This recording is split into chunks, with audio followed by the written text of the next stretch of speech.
Let's talk about peer review. Okay, the first thing about peer review, you got to understand old school versus new school. Now, every generation, of course, people are going to act a little different styles. But at least in old school, there's something to learn from this, because when coaches were wild guessing, okay, when you're getting some bad information from coaches, if there wasn't a widespread ability to communicate like there is now, then it would be in local pockets with teams, and if they didn't perform well, the coaches would just weed themselves out, because if the club doesn't hit, the teams don't hit, players don't hit, you can kind of zero in on the coach and the teaching. But now, with the widespread of social media and being able to communicate widely, people are going on Twitter and they're learning off the internet. They're seeking for one more piece of information that'll help them. But it ends up giving them that one more piece of information that just causes cascading errors, and then they just don't know what's wrong, okay? And it hides in large groups, large populations, and you don't know whether it's something you're doing wrong here, or whether it's just you're not hitting that day, or whether it's your timing. You have no idea what it is if you have bad information, because maybe the next guy is not trying, he's on your team, but he didn't listen to the same thing that you did. So it's harder to pick out who's listening to what. Okay, for peer review, efficiency. Once again, efficiency. If your hips fly open a little too soon, okay, if you think drive your hips at all, okay, it's not a natural thought. Okay, I know it looks like the hips go with everything because the hips are attached, okay?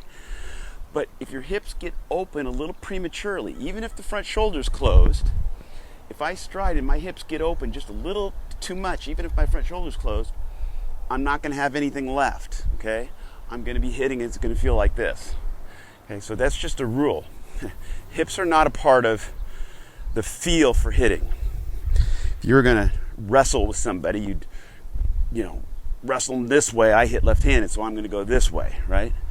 So I grab something and pull. If I had to pull a heavy rope or on a pulley, okay, I'd make my upper body shift and turn while I would unload the backside.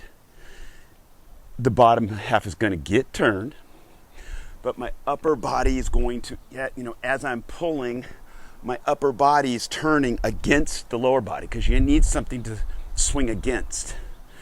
If they're both turning at the same time, it's like hanging on a rope. You can't swing because you need something to resist. Because your upper body is what's swinging, your lower body is providing resistance. Your hips are the engine mount. Your upper body, your core and shoulders and upper body is the engine. So your hips, legs, feet, whatever, lower body is the engine mount. Okay? So if you fire this at all in any way, if you think hips, it's just an unnatural thought. If you're going to shovel some snow or shovel something and throw it over here, you're not going to go like this and go hips to be more efficient. You're just not. It's not a natural move.